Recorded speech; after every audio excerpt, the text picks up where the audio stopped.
Hello students, beta in this video we are going to study about perfectly inelastic collision in two dimension.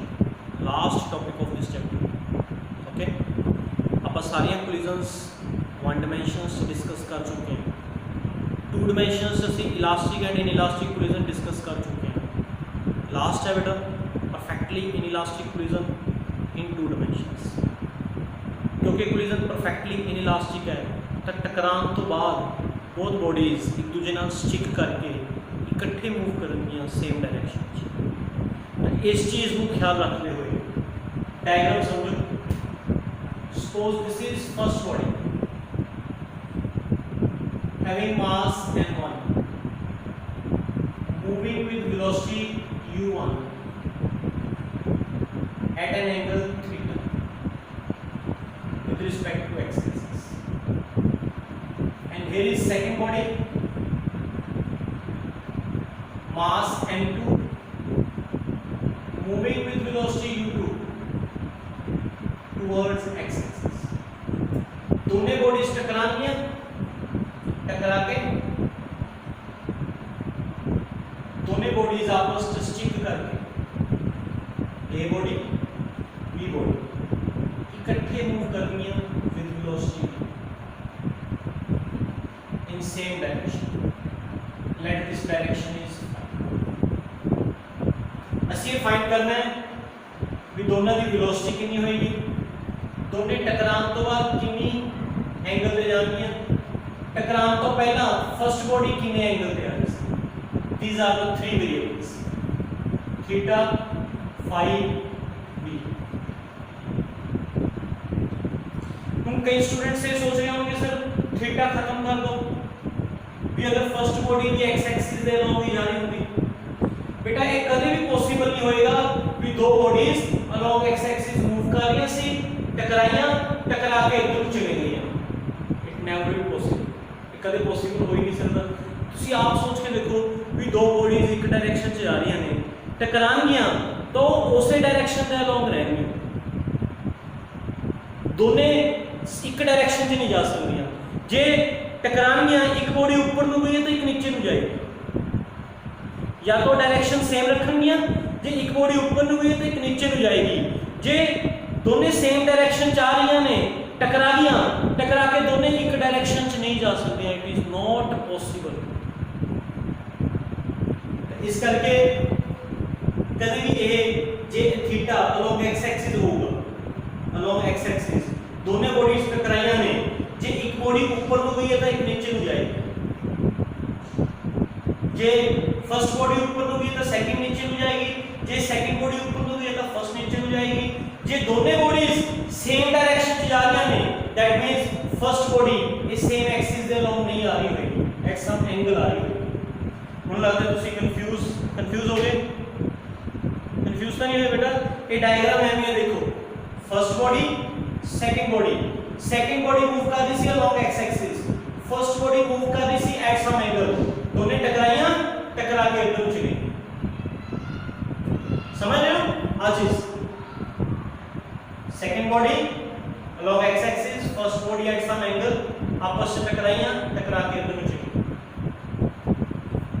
Clear बेटा.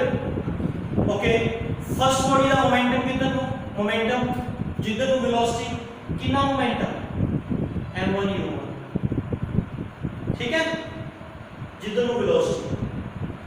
Second body का momentum जिधर नु velocity along x axis है तो बेटा इसका momentum भी अलोंग x एक्सिस.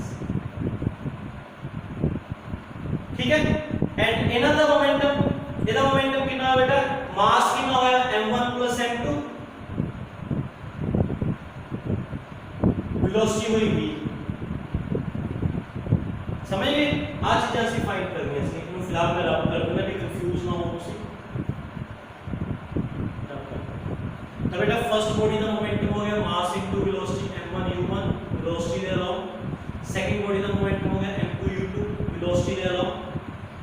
लास्ट दोनों बॉडीज जो कंबाइन हो गया था ना मोमेंटम हो गया m1 + m2 * v वेलोसिटी दे. ठीक है बेटा. ये वाला मोमेंटम एंगल पे है, एंगल पे तक रिजॉल्व करो. जिधर जिधरली साइड का कंपोनेंट लग गया हुआ है इधरली साइड जिधरली साइड एंगल बनया हुआ है बेटा, एंगल वाली साइड केड़ा कंपोनेंट लगेगा m1 u1 cos थीटा, दूसरी साइड लगेगा हमारी साइड cos वाले तो 90 degree m1 u1 sin theta. And check करो एदी एरो मोमेंटम दी एरो अंदर ਨੂੰ है ਤੇ ਜਿਹੜੇ ਦੋਨੇ ਕੰਪੋਨੈਂਟਸ ਹੈ ਇਹਨਾਂ ਦੀ ਐਰੋ ਅੰਦਰ ਨੂੰ ਹੋਈ, ਜਿਵੇਂ ਮੋਮੈਂਟਮ ਦੀ ਐਰੋ ਉਵੇਂ ਇਹਨਾਂ ਦੇ ਕੰਪੋਨੈਂਟਸ ਦੀ ਐਰੋ, ਮੋਮੈਂਟਮ ਇਨਵਰਸ ਹੈ ਕੰਪੋਨੈਂਟਸ ਵੀ inverse.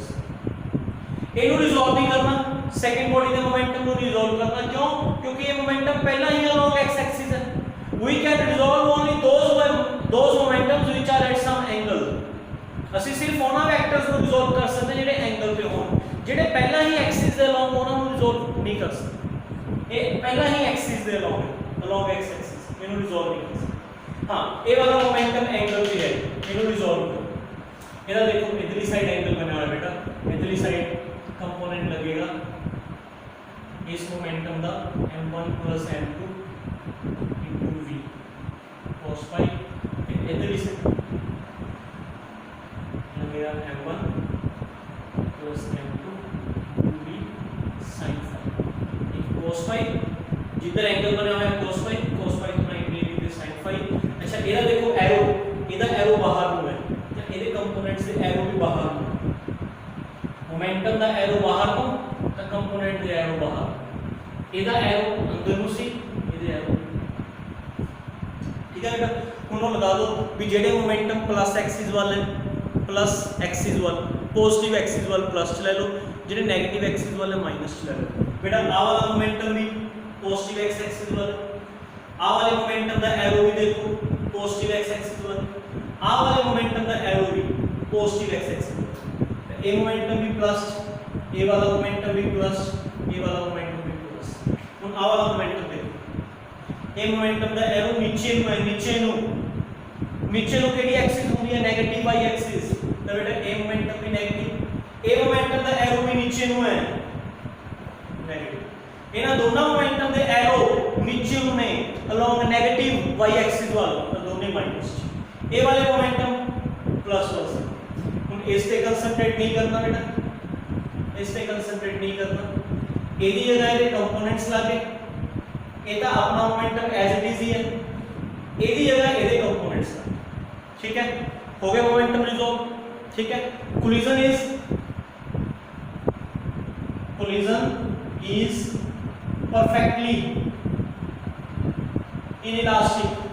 perfectly inelastic, collision momentum constant रहता होता है, initial momentum is equal to final momentum applied along x axis, initial momentum along x axis is equal to final momentum along x axis। initial momentum बेटा first body का momentum लिखो along x axis है, जेड़ा along x axis first body का momentum along x axis कितना है m1 u1 cos theta. Second body का momentum लिखो along x axis second body का मोमेंटम कितना है m2 u2। फाइनल मोमेंटम लिखो, final momentum along x axis कितना है बेटा m1 plus m2 into v cos phi, equation number first. ਹੁਣ अप्लाई करो along y axis, apply along y axis, initial momentum along y axis is equal to final momentum along y axis। First body का initial momentum along y axis आ सीगा बेटा minus m1 u1 sin थीटा plus second body का momentum along y axis, एदी velocity along x axis है, एदा momentum along x axis है, y axis वाले का मोमेंटम नहीं है, जीरो। फाइनल मोमेंटम लिखो along y axis, आ सीगा बेटा final momentum along y axis minus m1 plus m2 v sin phi, minus ना minus cancel, equation number second. साडे कोल वेरिएबल्स कितने ने तीन, केड़े-केड़े v phi थीटा, इक्वेशंस कितनी बनी ने दो। असि काइनेटिक एनर्जी ਦੀ ਇਕੁਏਸ਼ਨ ਨਹੀਂ ਬਣਾ ਸਕਦੇ, ਅਸੀਂ ਨਹੀਂ ਲਿਖ ਸਕਦੇ initial kinetic energy is equal to final kinetic energy. Why? Because collision perfectly inelastic ਹੈ ਐਂਡ ਇਸ એનર્ਜੀ ਦਾ ਲੋਸ ਹੁੰਦਾ ਹੈ, ਤਾਂ ਅਸੀਂ ਉਹ ਇਕੁਏਸ਼ਨ ਨਹੀਂ ਲਿਖ ਸਕਦੇ। ਅਸੀਂ ਕੋਫੀਸ਼ੀਐਂਟ ਆਫ ਰੈਸਟੀਟਿਊਸ਼ਨ ਵੀ ਨਹੀਂ ਲਿਖ ਸਕਦੇ। ਵਾਈ? ਕਿਉਂਕਿ ਪਰਫੈਕਟਲੀ ਇਨਇਲਾਸਟਿਕ ਕੋਲੀਜ਼ਨ ਵਾਸਤੇ ਕੋਫੀਸ਼ੀਐਂਟ ਆਫ ਰੈਸਟੀਟਿਊਸ਼ਨ ਦੀ ਵੈਲਿਊ 0 ਹੁੰਦੀ ਹੈ। ਜੇ ਅਸੀਂ ਲਗਾਵਾਂਗੇ ਵੀ वैल्यू 0 पुट करेंगे, u1 माइनस u2 ਨੂੰ 0 ਨਾਲ ਮਲਟੀਪਲਾਈ ਕਰਾਂਗੇ 0, v1 is equal to v2 ਆ ਜਾਊਗਾ। ਉਹ ਸਾਨੂੰ ਪਤਾ ਹੀ ਹੈ ਵੀ v1 v2 ਇਕੁਅਲ ਹੈ v ਦੇ, ਕੋਈ ਰਿਜ਼ਲਟ ਨਹੀਂ ਆਣਾ, ਨੋ ਰਿਜ਼ਲਟ। ਇਸ ਕਰਕੇ ਅਸੀਂ ਇਹਨੂੰ ਵੀ ਅਪਲਾਈ ਨਹੀਂ ਕਰ ਸਕਦੇ, ਨਾ ਅਸੀਂ ਕੋਫੀਸ਼ੀਐਂਟ ਆਫ ਰੈਸਟੀਟਿਊਸ਼ਨ ਅਪਲਾਈ ਕਰ ਸਕਦੇ ਹਾਂ ਐਂਡ ਨਾ ਹੀ ਅਸੀਂ ਕਾਈਨੈਟਿਕ એનર્ਜੀ ਦੀ ਇਕੁਏਸ਼ਨ ਬਣਾ ਸਕਦੇ ਹਾਂ। We have only 2 equations but variables are 3। बेटा जिन्ने वेरिएबल्स होंगे ने उन्होंने सॉल्व करने वास्ते उन्नी ही चाहिए होंगे ने equations. We have 3 variables but equations are 2, so we are not able to solve these equations. असी एक इक्वेशन सॉल्व करने के काबिल नहीं है। न्यूमेरिकल्स की होएगा, सानू 3 वेरिएबल्स तो एक वेरिएबल दिखता होएगा, चाहे थीटा दिखता हो, चाहे फाई दिखता हो, चाहे वी दिखता हो। वो एक वेरिएबल की वैल्यू पुट कर देंगे, 2 वेरिएबल्स रह जाएंगे, 2 ही की बनेंगे बेटा इक्वेशंस। दोनों इक्वेशंस कितने बनेंगे? मोमेंटम दिया, one along x axis, second along y axis. Equation बनाओ मैथमेटिकल तरीके नाल ना इक्वेशन को सॉल्व करो, आंसर आ जाए। ठीक है, तो न्यूमेरिकल्स एवं करने आप। ठीक है, समझ गए बेटा? Hope you understand very well.